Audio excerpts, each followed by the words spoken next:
Hi everyone, it's episode possibly 65 of the Noise Cancelling Podcast. I'm castigated every week for not knowing what the episode number is. Done it again. This week we're going to be talking all about the world of fitness. So I went out and I found some super fit people to come and help do such a thing. And they are Sherri Smith, Editor-in-Chief, Laptop Mag. I'm Stephanie Wood. I am the editor of Fit&Well.com. I'm Michael Sawh. I'm a freelance writer for a variety of publications. And I'm Gareth Beavis, Global Editor-in-Chief of TechRadar. Quick question, Sherri. Does the word fit in terms of attractive translate to America? I mean, yes, but I'm glad to say that we are getting more body positivity over in the States, and I hope that extends worldwide. That's worse than that. It's like, I don't mean in terms of like if you are in shape, you are attractive. I meant more as in the fact that over in England, that person is fit means that person is good looking. It's not necessarily around sort of physical wellness. It's more just around Always dead fit him. Well, I just answered your question as no then. Yeah. Good. Okay, we've got that one out of the way. We've covered the intergalactic divide, which is great. We'll go straight in for the big question. As we always talk about lots of tech things, this week it's hard to avoid Google I/O. I say it's hard to avoid. I had to sit there and watch the whole of the presentation yesterday. There was a shitload of stuff that was interesting in theory, but doesn't matter. So many things that went over my head. It's like, oh, yes, I'm with you. Gone. Okay, I'm with you. It was wild. Google's making a big deal about an error-free quantum computer, and I understand quantum computing. I'm vaguely aware of what it is, but straight away it was a very, very long time of listening to the word qubits over and over again. And the way that Google tried to solve this was to get Michael Penner to come along and be like the everyman, listening to an engineer talking about quantum computing and asking really interesting and relevant questions. And it was awful because it's one of those things where you can see that, you know, this man's been an actor for a long time and is quite gifted comedically, but wasn't allowed to extend himself and really take the mickey and take the piss of what was actually being said, because it was clearly Google was like talking about the importance of qubits and, you know, we've got one of the coldest places in the universe and all this kind of stuff. And it just fell so flat so often. So in honor of that, so given that Google inexplicably got Michael Penner to be involved in an excruciating section around quantum computing, what's the worst combination of celebrity and product launch that you can think of? And I'm going to go with Mike because he's nodding first. So this is a good one because I think there's been quite a lot, and I was kind of racking my brain about what was the worst, but I think there's one that stands out above everything, and I was there to witness it live, and that was the Michael Bay. Oh God, good one, good one. Which was, I mean, I don't think anyone knew what was going on. I just remember, being, in Vegas and CES, and you have to cram to get into those conferences, and when everyone's in, and then he comes out on stage, and I don't think anyone has an idea what's going on, and then all I just remember is him just running off, basically.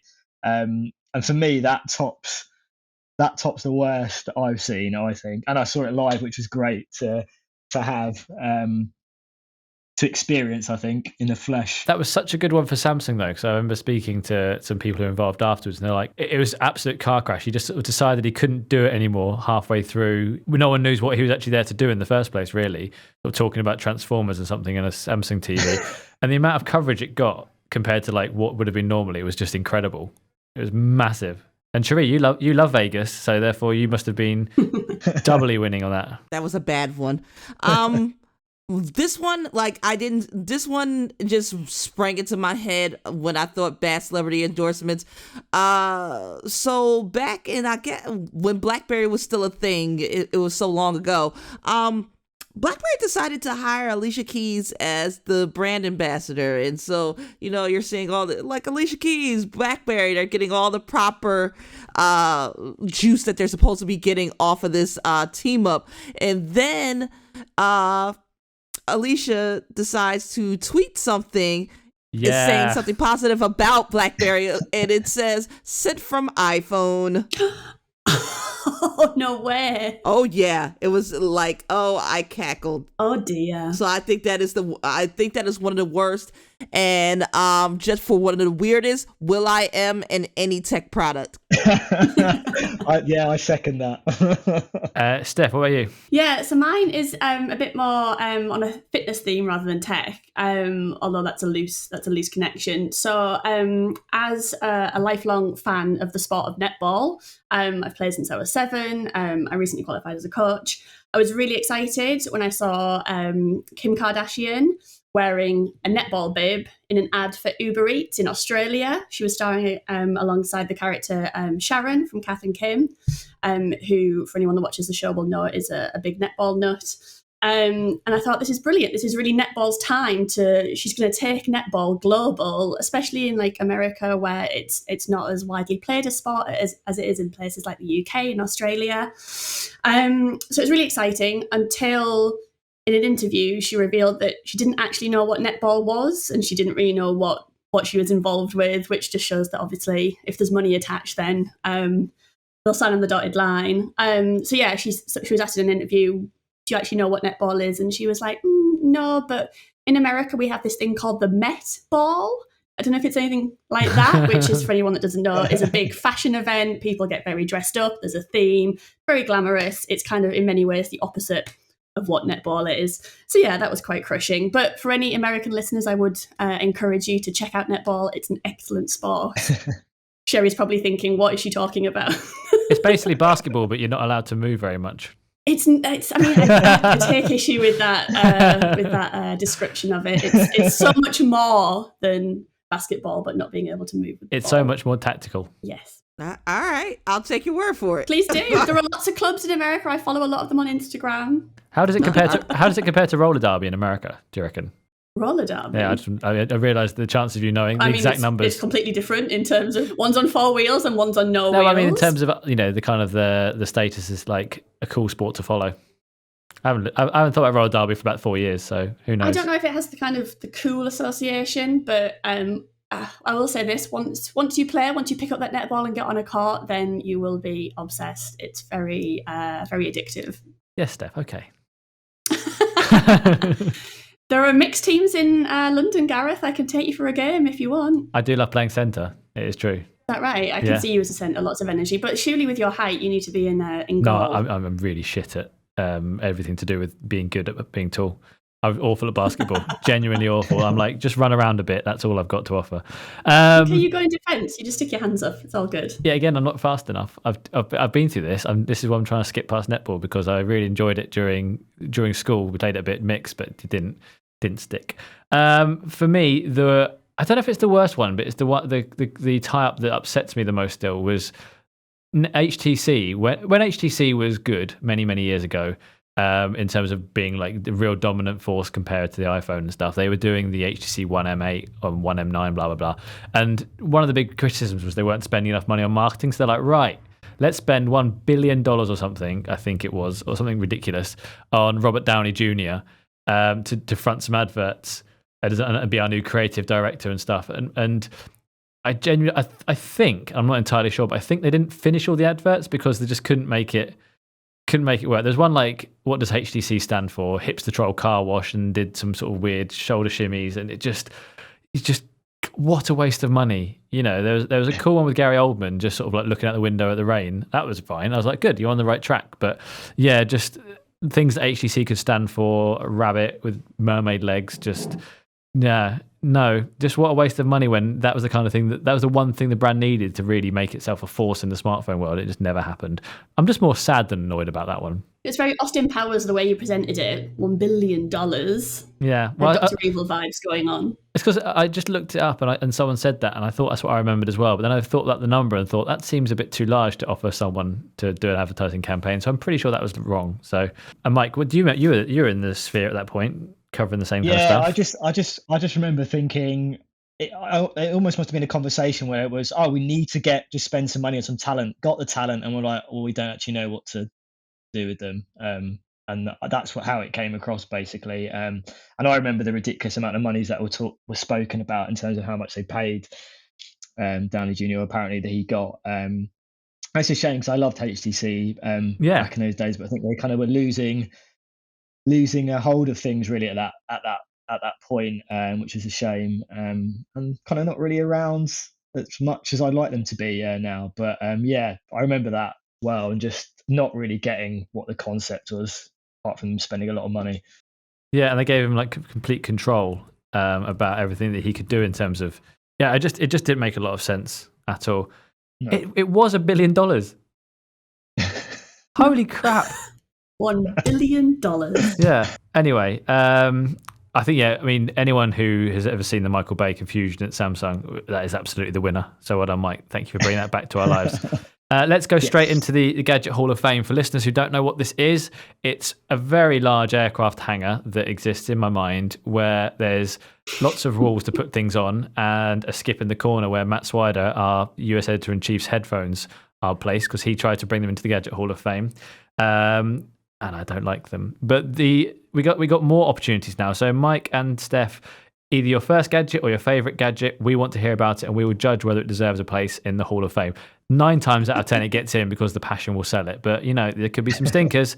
Mike, you go first. What are you bringing? I mean, I have tested a lot of things, and obviously I wanted to keep it on theme. Obviously, I mainly cover wearables and have done for years, and I wanted to think about something that really stood out. It wasn't necessarily brilliant in the end, but at the time, I think it was a huge thing for wearable technology and fitness trackers. So I'm going to go with the Jawbone UP24, which was, I think, still now one of the best kind of designed or best looking fitness trackers. It didn't have a screen. It wasn't kind of a conventional tracker at the time. And anyone that kind of said, I think for me, anyone that kind of said at the time that wearable didn't need to look good, for me, it had to. Otherwise, I didn't really like or enjoy wearing it. And I think it just looked nice. It didn't look like a pice of tech for me.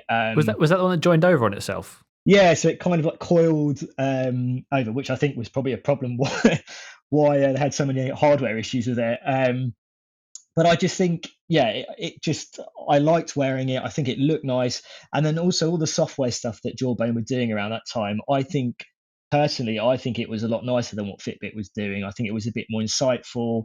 I felt more willing to go in and use it and look at that data.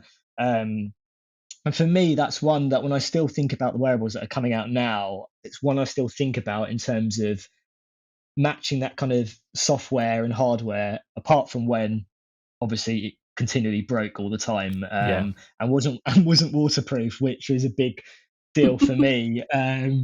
So I think for me that's the one that kind of I still really think about a lot in terms of kind of the wearable industry. And I think Jawbone are not in this space anymore, which I think it's sad. Obviously they're kind of pivoting to the kind of health space now, but I think at the time they were really giving Fitbit a run for their money. And obviously that there was talk that Fitbit wanted to buy Jawbone as well at the time. So I think that was at the point of Jawbone where I think they were doing really good things, but ultimately they were let down by the hardware. It would break all the time. I mean, I got through so many of them that ultimately, and I wasn't the only one obviously that had that. So I think for me the UP24 is one that I want to put in that aircraft, probably a little small space in the corner. I feel like this, I want to make this a head-to-head. One's going to go in the skip and one's going to go in the hangar. You're so mean. Stop it. So, Steph, can you beat it? I'll give it my best shot. So, on a completely different note, I would like to pitch to you my vibrating foam roller. And I saw Sherri looking up there, wondering where's she going with this one. Well, Steph, foam roller. Given the fact I recommended this to you, I think this is a pretty easy one. You did, and I thank you for that recommendation. So I have the product you recommended to me was the HYPERICE VYPER. What a great name! Yeah, it's a great name. I feel like I'm winning this. Sorry, Mike. But you've got other options are available. Jack's Jocks Connect is a really good product and actually won an award at the Fit&Well Awards recently. And the reason that I'm pitching this one is because when it comes to fitness, I think that the recovery portion is something that so often gets forgotten. Yep. And we do so much of it instinctively. Like we do a big workout, we refuel to replace the energy that we lost. We take on water, biscuits to replace the hydration that we've lost. But we don't often think about how our muscles need to recover and rest. And foam rolling can play a really key part in that. And obviously, a bog standard, $20 foam roller will do the job nicely. But the issue that I have with foam rolling is that it takes effort. Like, you can't just sit there and it'll happen to you. You have to physically do it. And also, it's not the most enjoyable, pleasurable of experiences. No. And what I find with the vibrating foam roller is that it just takes some of the work out of it and does the work for you. So you can just kind of ease into a little pressure point that might be hurting, and really get in there. So it just makes the whole process a lot easier. So that would be my product for the Hall of Fame. You've done it in such a way that makes it sound so professional and proper, which it is, of course. But I bought it because when we got sent it to try, and it's funny because it vibrates and it makes foam rolling just less boring. And afterwards, you feel like someone's like washed your legs with lovely cold and cleansing water that makes everything feel better. Can you take it on the top level 3 setting? Because I can only do that for 10 seconds or so. I generally stick to 1 and 2, but 3 is like proper pro. I've never been below 3, Steph. I've always been at 3. And you'd be nothing less. You do have to be careful if you're using it, as I am in a flat, when you have neighbours downstairs, because the vibrations through the floorboards are... I made something fall off the kitchen. That is real. In another room with it in the lounge the other day. And I'll be honest, if you've got a 6-year-old around, they are enthralled by this vibrating thing that will just move around the floor by itself. So that's also a win. That's what I like about it. I just like seeing it dance around on the floor, basically. Well, this is the thing. In the hangar, it's going to be all over the place. You're going to have to put it in a cage or something. I completely agree with what Mike said about the Jawbone. It was a real trendsetter and everything. But the fact is, Jawbones around the world are now in bins everywhere because they're just broken. And you're like, I might give this to someone, but no, it doesn't work. The band has snapped, or it doesn't work. Yeah, so easily the HYPERICE. Sorry, Mike. Damn. But at least the Jawbone lives next to some headphones, so that's fun. Right. Oh. Right. Let's talk fitness tech. So I'm going to you first, Sherri. When you think about fitness tech, what do you think about? Like, what's the first thing that comes to mind? At this moment, Peloton, the mirror, tonal, smart barbells, fitness bands, things of that nature. And what about kind of turn it around? What was the first thing that started the fitness tech wave in your mind, given you've been covering the area for so long and you've seen everything?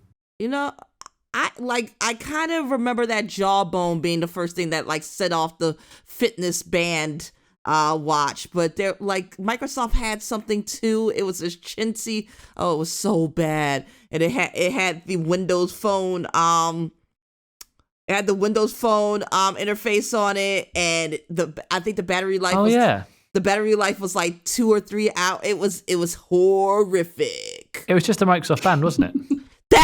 Oh my God, thank you, because I'm like, I like, it just flashed in my mind so clearly with the kit, like the Microsoft kin. The problem with that band as well is I don't know how it passed quality control, because you couldn't even wear it comfortably so on your wrist, bad. and I don't even know. So for those that don't, likely everyone don't remember, it was basically a fitness band that had really hard plastic, had a flat top so that the screen could be flat. I was just really uncomfortable to wear. Microsoft in the end offered refunds. It died in 2019. You could apply for a refund on the hardware.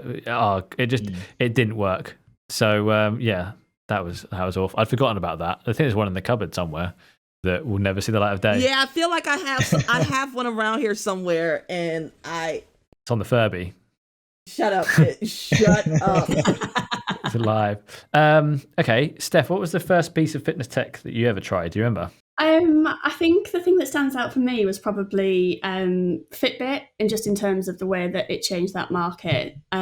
So, the idea about 10,000 steps, that's been around since, I think, the 60s, and there were various devices that try to monitor that ever since then. But it feels like Fitbit was the one that came along and just kind of really took that to market and said, like, this is what you should be doing as minimum, and we're going to help you do that. I have since progressed to an Apple Watch, which I absolutely swear by, and Apple through and through. But for me, it was kind of Fitbit that started that trend towards tech and fitness. I mean, Mike, why do you think Fitbit took off so dramatically? Like I said, given there were so many others that are actually arguably better. My first kind of encounter with kind of fitness tech and stuff was a Fitbit. So it was a Fitbit Ultra. I remember actually when I was working at T3 and in the same office as you, Gareth, and I remember getting called into a meeting saying, we've got this this device, this pedometer that can do this, and I was very skeptical about it. And then I lived with it for a couple of weeks, and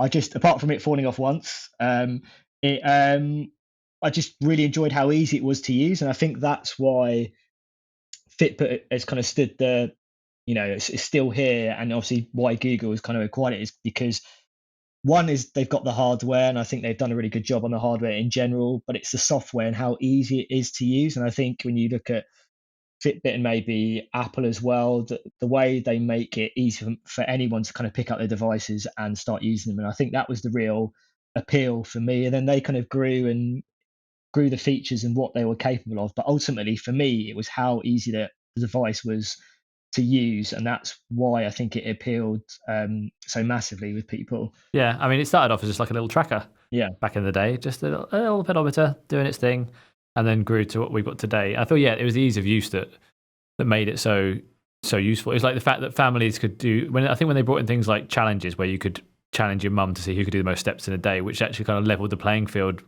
Even if you were younger and you were more agile and you could go running, it didn't necessarily give you that benefit when your mum's like, well, I'm just going to go to the shops 15 times and going to outmuscle you with my commitment to the game.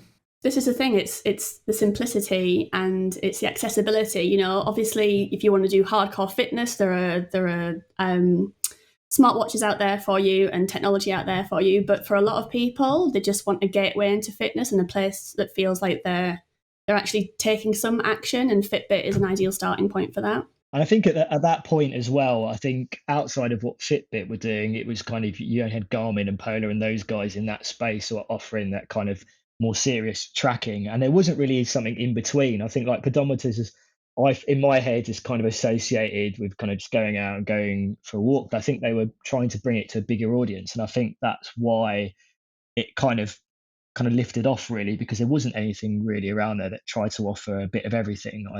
I think people don't really realize at the moment what it is that's what fitness tech has actually done in terms of how it's only been around since about the 2000 and the sort of late 2000s.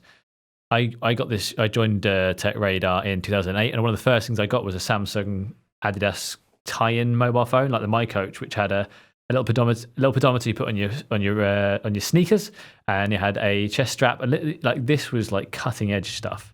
Like you used to like guess how far a 5K was essentially, and then start time it on your digital watch and hope for the best. And this was like game changing. It could tell where you were going. It gave you sort of like speed areas, and I was like, Mum, I did a 5K in 27 minutes, and I was so proud, and blah blah blah. And it was just this kind of, and you went out and did it again and tried to get faster, and you could see where you were faster and slower, and yeah, and it's like suddenly you had this data to tell you how you're able to do fitness. Oh, it was amazing. And it just led to a life now that I can't stop. Just can't stop. Just looking at every single bit of data about every single thing that I do forever and ever and ever and ever and ever now. And that's the genesis of that. Yeah, and that has been the difference, the data that all these devices are able to give us. And it's a slippery slope, like, to obsession.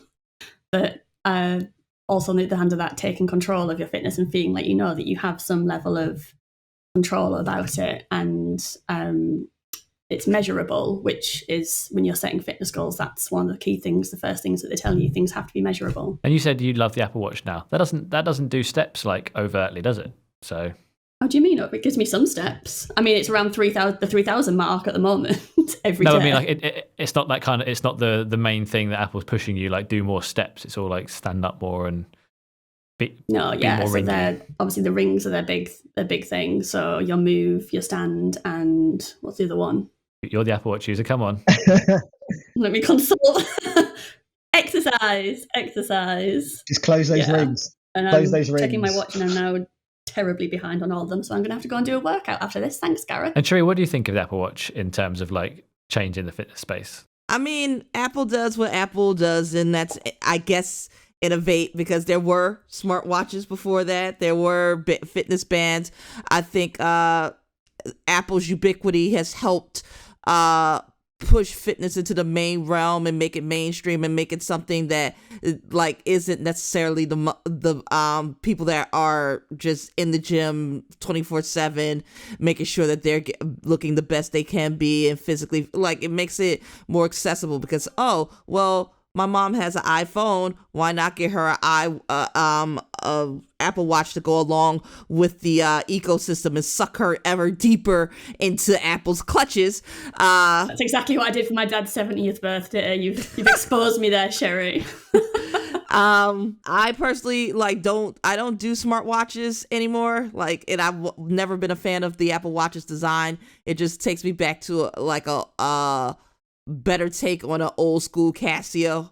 And that gives me feelings of give me your lunch money, nerd. So I just and you as we talked about many times on the podcast, you love CES and Vegas. I do.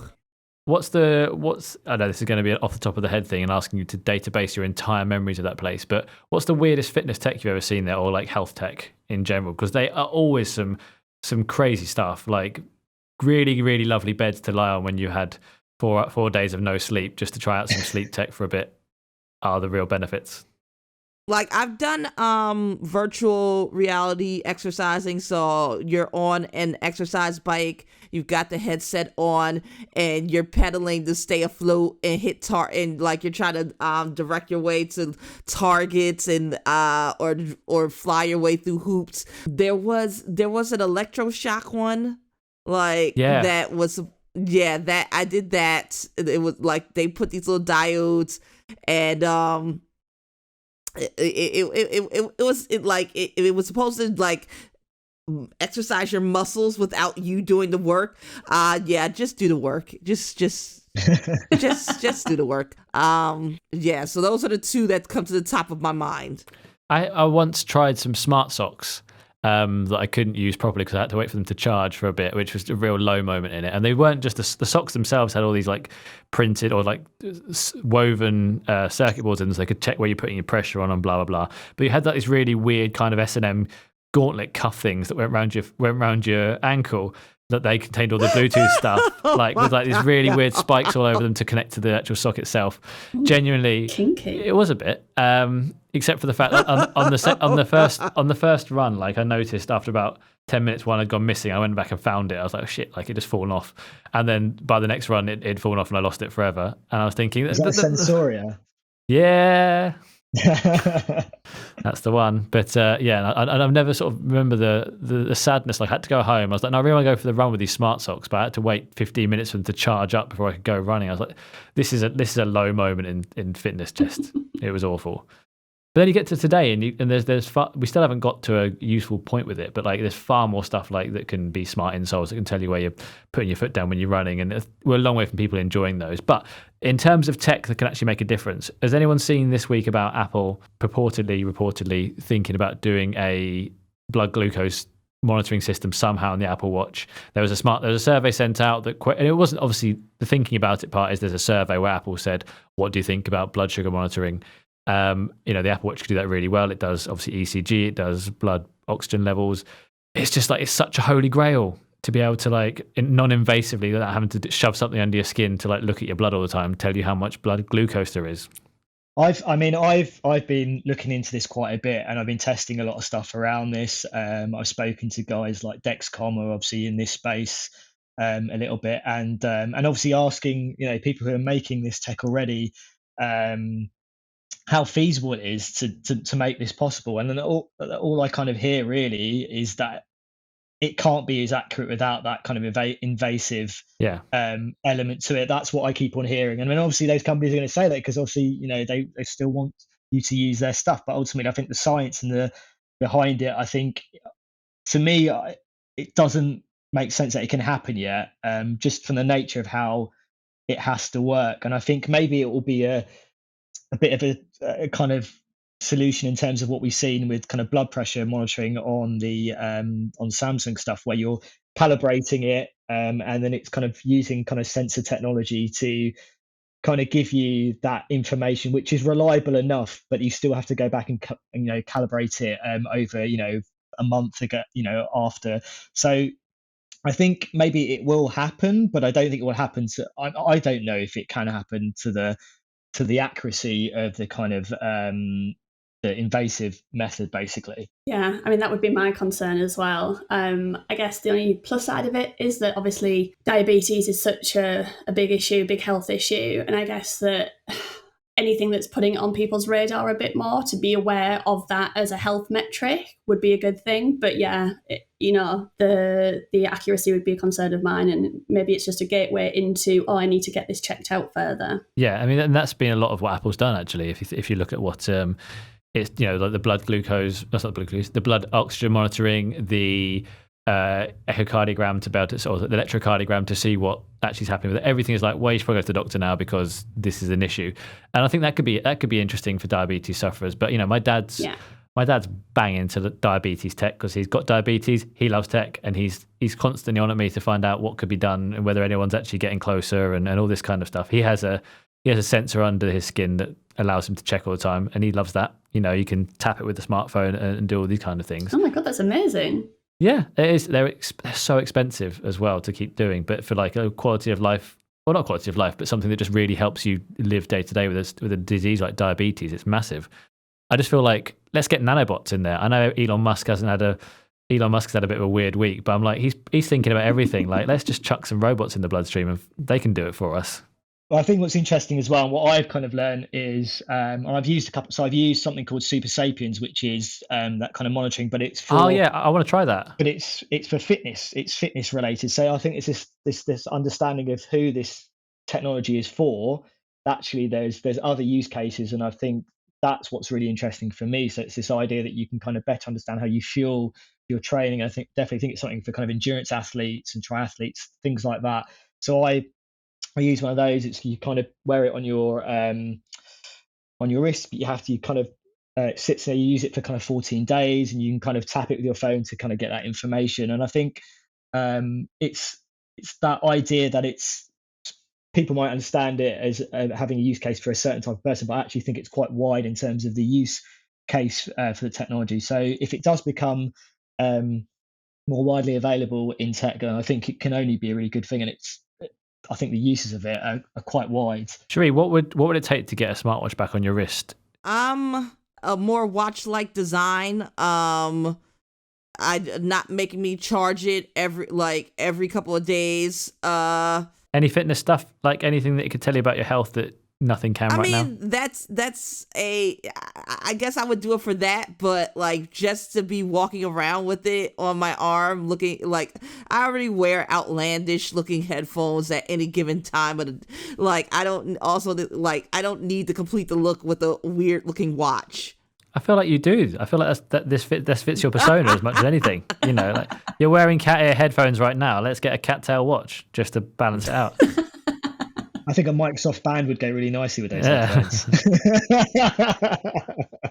I mean, so I think it's one of those things, when you're into it, it's so easy. Like I wear a Garmin quite a lot, and it's got capability of stress tracking all the time. And it's like, really, when you get proper nerdy with it, and you can tell when you're getting ill.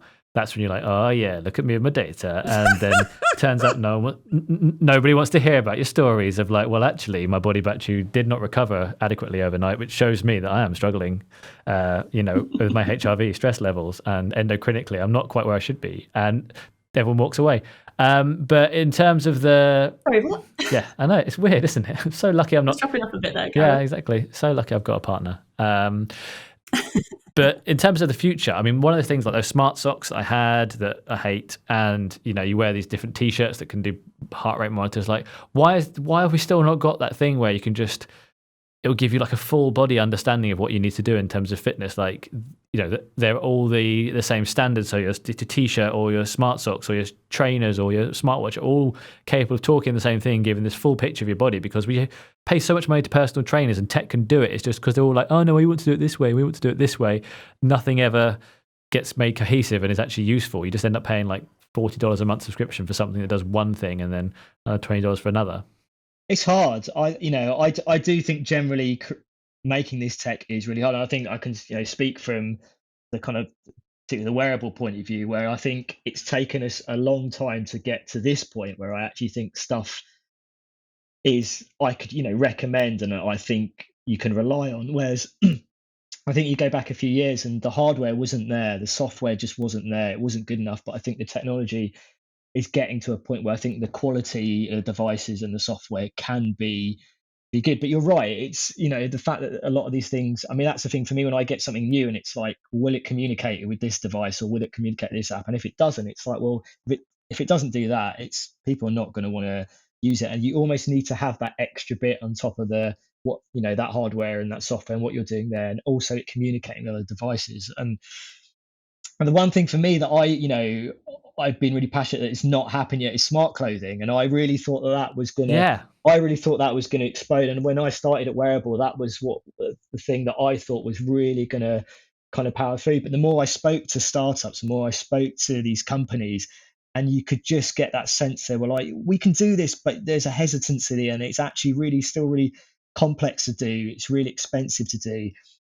Actually getting it to to fit everyone, like, a lot of this stuff is really tight because you have to have the sensors, so it's almost like alienating some people who can't use that those garments straight away, and it needs to be for everyone. So I don't know if we're any closer to that. I don't get that sense. I just think it's really complex to do when you're dealing with fibers, and then you also got the technology as well. So I think we have made progress, and I think we are in a good place. But those things that I thought that would take off and haven't, it still feels like we're quite far away from it. What happened to that Project Jacquard from Google? I'm just looking at it right now.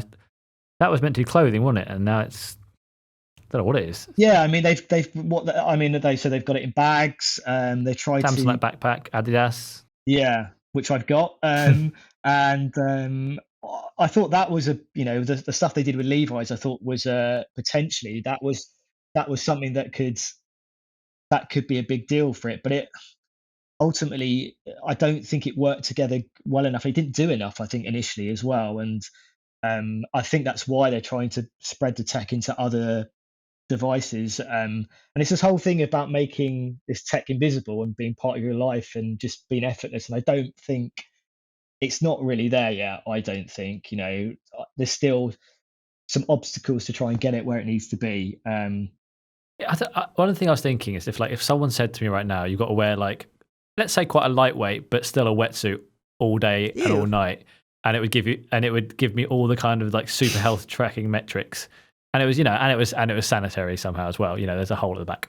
But so that you could, and it could just deliver everything. I don't think it would take much to make me wear it 24/7. Just, with your every kind of running dynamic metric, heart rate, what part of your muscles are weak and which ones need to be improved, and when you walk down the street at this time of night you do this, and just all that kind of stuff that you'd love someone to tell you but it couldn't happen.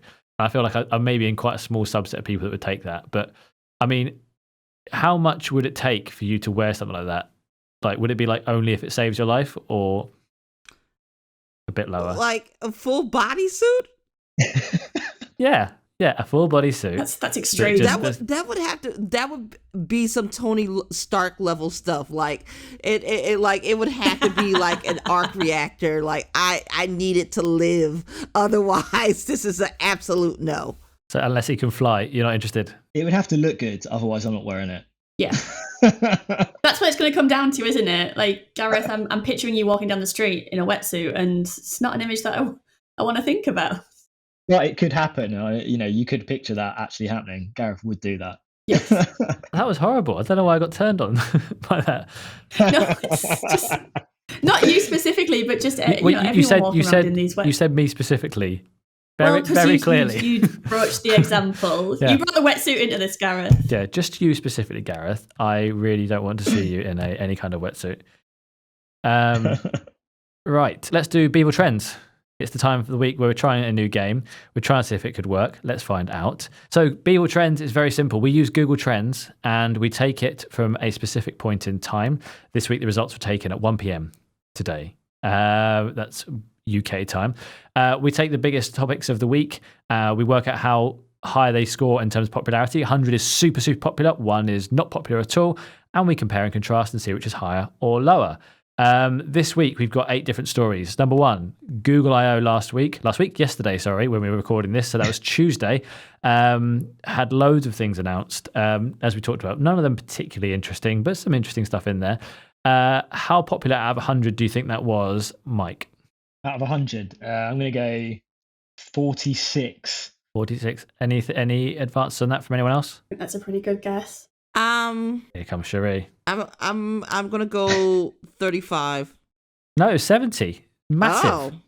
People are really interested in this. Yeah, Google I/O. There was loads of things announced. We talked about qubits, quantum computing. There was people. I found the people on the chairs outside was quite weird. They had as some well. lovely face masks, and how much you must get paid to be a Google clapper. Just like, this is brilliant. Yeah. Thanks for telling us about Google's new commerce strategy. This is lovely. Thank you very much. I mean, there was some cool stuff. I mean, Samsung did team up with Google and technically Fitbit to make their smartwatches way better. That's pretty big, but there was no announcement about what that's going to mean. So that's what we need to see first. But Fitbit could have a much fancier smartwatch, which is what we've been expecting for a while. So fingers crossed that happens soon. Talking of tech launches, the German tech show IFA happens every year, but this year it's going to be cancelled due to global health uncertainties, unfortunately. So we don't get to go and drink beer and eat Wurst in Berlin again. Is that more popular or less popular than Google I/O? Less. Yeah, it's easy. It's less. It's 23. 23 popularities. That's pretty easy to do. That's very much. It's a niche if you know it. If you don't know it, you're basically. Is Harry's bar trending? that's such an in joke for the tech world. It's untrue. It's more about if you want to go get really tired and just go and stare at a fridge, you get a very similar experience as going to IFA. Netflix's Resident Evil series has got what we called an intense new trailer and release date. So is the term Resident Evil more popular or less popular than IFA 2021? More. This has got to be high, right? Way higher. It's 91. Yeah. People are still loving the giant vampire lady. What's not to love? Yeah. What's her name? Lady Dimitrescu. I don't know. I can't remember the name. Yeah, but that's going to be an interesting one. The next one is Tom Cruise. But this was Tom Cruise versus Resident Evil. Well, no, the story was the Starfield game could feature Mission Impossible star Tom Cruise, but he's also been chatting recently about shouting outside of different things. Is Tom Cruise less popular than Resident Evil? Yes. Much less. Only 15. I thought that'd be higher given he'd been doing different things this week. So he's done well. We've been on target for all 4 so far, but this is going to be a tricky one. Skype. I still can't understand how Skype didn't manage to destroy everything when the pandemic hit. What's Skype? Are you serious? No, I'm joking. Okay, good. Right, yeah. I don't know. Like, I thought you'd been so into netball that you wouldn't have had a chance to think about it. But no, I completely agree. Like, where did it go? What happened? Like, how did they not make that work? How did you lose your lead to Zoom when no one knew what Zoom was really? And then Zoom was like, well, it was popping up across all sorts of pop culture and it was rubbish at the start. They had to basically be like, oh shit, everyone's using us. We better make it so people can't just walk into any Zoom call they want if they just type in the right numbers and letters. But that they've taken over. But Skype's days apparently are numbered because Microsoft has launched Teams for friends and family, which is basically Microsoft pushing everything into one separate space, blah, blah, blah, boring. Is that more or less popular than Tom Cruise? More. Tom Cruise was 15, you said? Tom Cruise is 15 this year. More. And Skype. Is Skype more or less? Looks so good for it. More. I'm going to say more. Slightly. Only slightly. Higher. No, it's only 8. Oh. Okay. Sherri, do you understand what Eurovision is? Eurovision. Nah. It's a global event, of course. You must. It's not global because the word Euro's in there. Well, it is because Australia are in it now and Israel. But I am also very American, so no. Isn't it the biggest TV event?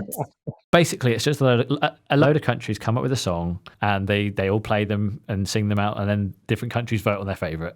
It's an odd thing. There's usually a good 33% of them are novelty songs where somebody gets dressed up and does a really odd rendition of nothing, and it's such a, I don't know, it's such a cultural thing in the UK, but it makes no sense when you explain it. And around the world, like I said, Australia's in it. It's a Eurovision. It's meant to be a song for Europe, but Australia's sitting in there some reason. They wanted involvement. Anyway, so Eurovision 2021. We did a guide on how to watch it. Is this more popular or less popular than Skype? I'm assuming more popular. More popular. More popular. It is way more popular. It's 56. Still quite low, I think. 56. Well, yeah, it's no Resident Evil. Essentially, it's twice as popular as IFA. There you go.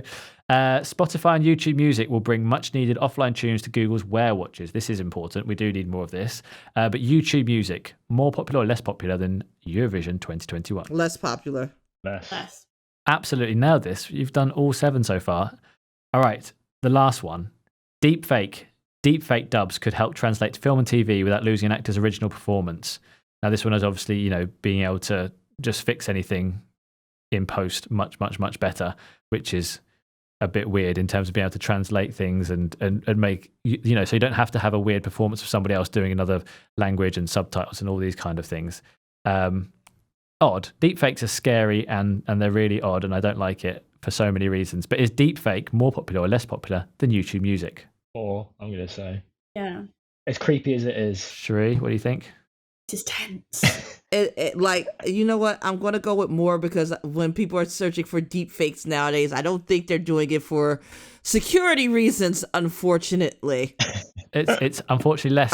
You failed at the last hurdle. You didn't get the clean sweep. It's only 8. It's the least popular thing this week, along with Skype. There you go. But do we win anything? We don't win anything. You win a Jawbone UP24. Oh, fantastic. Yeah. Yeah. But unfortunately, it's broken.